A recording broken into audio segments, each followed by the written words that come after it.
Pakistan is a country surrounded by dark clouds of terrorism, uncertainty, extremism, and even tragic incidents at times. And unfortunately enough, for decades, we happen to be sitting and waiting for disasters to happen before we are able to take any action whatsoever to prevent them.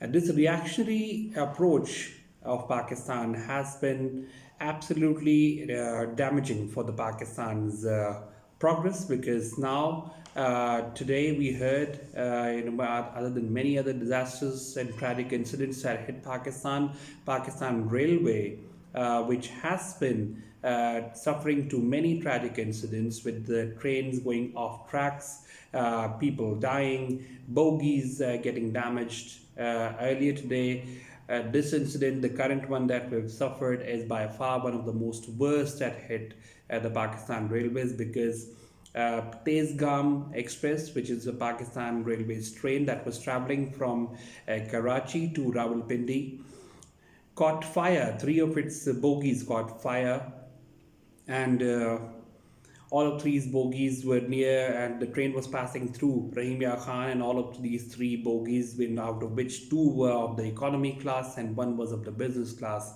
caught fire. And till now, as we understand, the casualties have shot up to at least 72 people. 72 people are dead, and over 40 people are critically injured and being treated.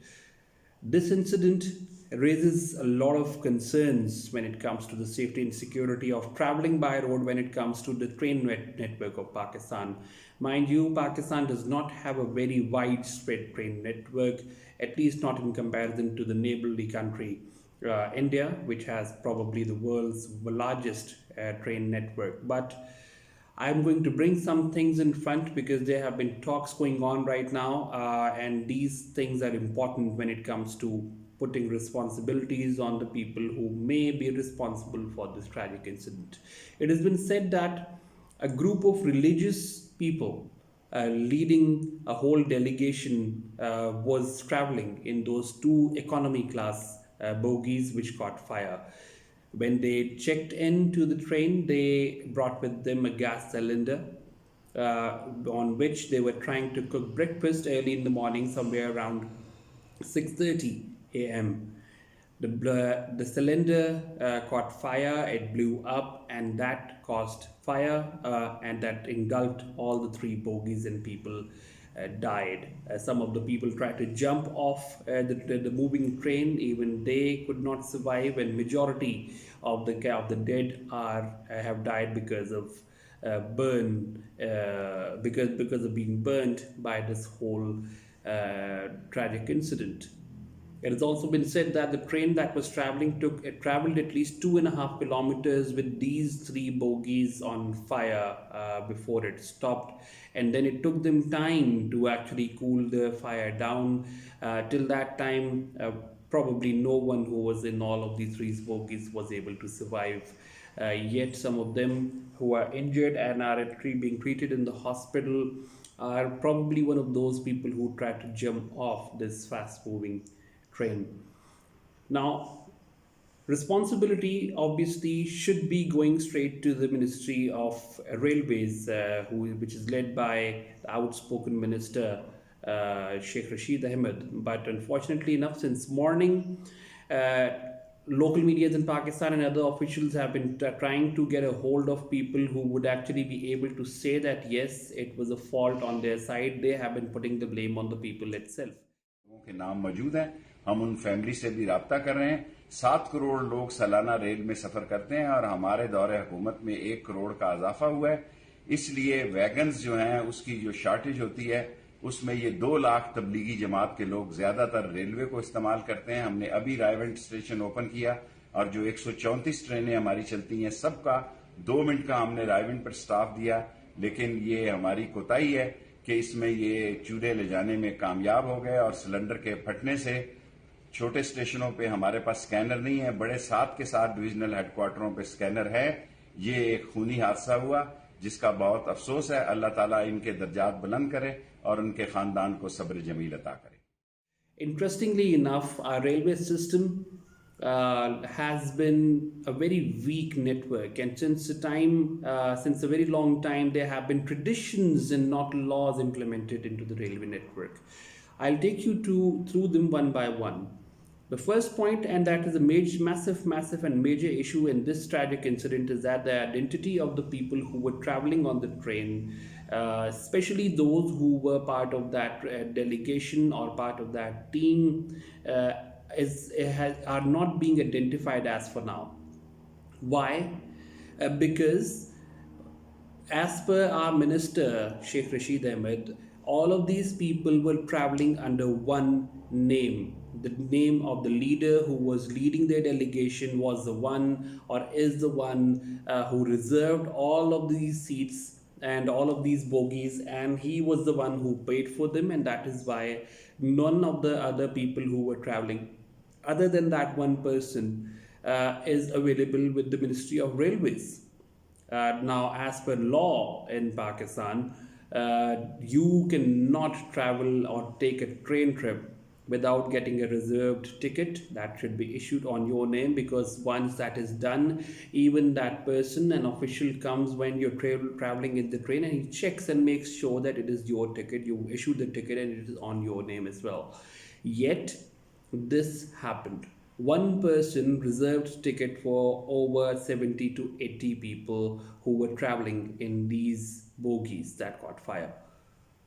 Once asked, he said that this is an ongoing tradition in the Pakistan Railways, and that has been going on for a very long time. That one person would reserve the tickets, and he would not be asked to even submit the names and the national identity card numbers to the railway authorities for them to check. Interestingly enough, this is a so-called tradition being implemented for decades in a government-run system. And as per law in Pakistan, this is a clear violation. Coming as a reason from a minister definitely raises a lot of eyebrows. Secondly, at any railway station that you would go in Pakistan, for example, this one, it started its travel from Karachi and stopped at various places. There are security checks that are in place. There are walk-through gates that detect metals, and a filled gas cylinder, is definitely not something that would be allowed on any travel of a train internationally or as per law. But as we understand and we have learned, not even a single walk-through gate that passes that is there for people to pass from works. It is just there as a formality for people to walk under from. It is not checked. It does not beep. It is not, even if it beeps, people are not stopped to be checked. That is why the one major question is that how was a gas cylinder allowed to be taken on a train trip by this particular group of people, and why were they allowed to cook food and try to make breakfast on a moving train which was traveling on the train track and crossing Rahim Yar Khan. Number 3, once we understand that these security parameters are not in place, and then even the identity of the people is not even working as per procedure of the Pakistan Railways, one other question that comes up is that why are these neglections deliberate or probably known neglections are being done in the railways practices of Pakistan? As per the international law, any railway system, and I would give an example for India because India has the largest network of railways, none of them would be allowed or actually can operate as per international law to carry these kind of equipments filled with gas and stoves to be used during a train travel. But in Pakistan, because as per our minister it is a tradition, everything seems to be okay until the time we witness these kind of incidents and people start dying. That's only when we realize that something needs to be done. This is absolutely a disastrous situation of the Pakistani railways, and interestingly enough, all of these neglects are being done, because there's one particular reason for that as well. We have learned that while on one side we are saying that these people should not have brought the gas cylinder into the train and should not have tried to cook breakfast or cook food on it, that basically what caused the whole incident. Even the kitchens, the Pakistan railway kitchens, which are serving food, if you order them, they would cook food for you, they would bring you tea, and they have dedicated kitchens inside the trains. Even their gas cylinders are used for cooking. That is probably why, when then a whole authority itself is doing these blatant and open violations of their own laws and of international laws of a railway system, why would they be ever be in a position to question anyone who brings that in? Interestingly enough, and unfortunately enough, this incident has happened, and now our minister, Mr. Sheikh Rashid Ahmed, says that he will now look into what needs to be done to stop these incidents from happening. Unfortunately enough for Pakistan, as I started off saying, that Pakistan seems to be waiting for disasters and tragic incidents to happen before it actually gets guilty conscious awareness that it needs to do something about them to protect them.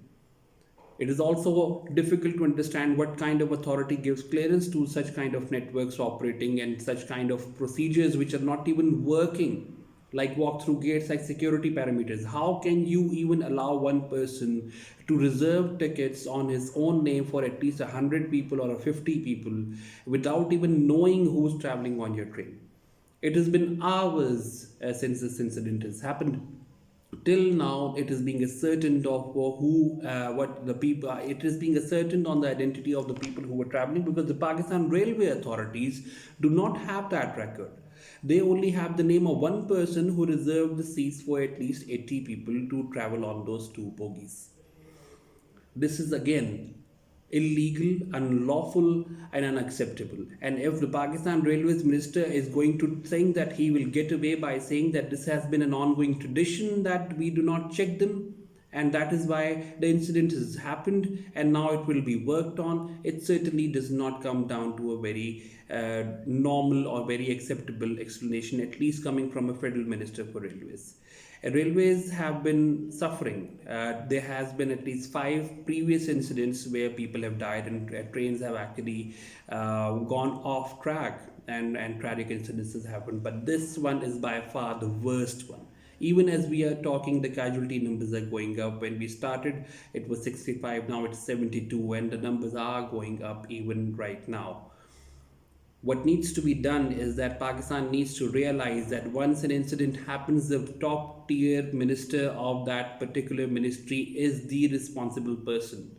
If this precautionary measures, these security parameters are mandatory to be implemented, but you need to check that if this is not being done by the authority itself, these precautions are not being undertaken and practiced by the authorities themselves, why would they even stop them? All of these things have been taking life. They will continue to taking lives of innocent people until and unless they are not tackled, handled. Pakistan Railways gets a massive budget every year. Sheikh Rashid has been saying that the Pakistan Railways has been in loss and he's going to bring it up into profits. But on the cost of what? The lives of people. That is not acceptable. It will not be acceptable. An inquiry needs to be launched against this incident. Those people who were able to bring the gas cylinders inside the train may be one part of the people who are responsible, but definitely the authorities are much more responsible who let them bring those gas cylinders into that train. It needs to be checked why are these gas cylinders used in the kitchens operated by the Pakistan Railways itself in their trains. Why is it that the security walk-through gates and security parameters that are supposed to be working efficiently in Pakistan are not even operational at railway stations across the country? All of these things need to be looked into. We need to get out of this reactionary phase that we always stay on, that once a disaster happens, then we realize that this was something that should have been done. At least someone needs to take a responsibility, and because it is the Ministry of Railways, this tragic incident has happened in a train. Definitely the responsibility goes on the ministers and the authorities themselves. They need to come out with explanations, and explanations that should be logical enough. We would not, and nobody would want to hear your federal minister saying that this happened, that the incident happened because the gas cylinder was there. The incident happened because, and the people are not identifiable because we do not have record of 100 people, because all of their names are reserved under one person. This is not acceptable. This is unlawful. Coming from a minister, there should be proceedings, there should be investigations against it, and we should ensure that the lives of the people who are traveling on those trains are secured to the best possible level.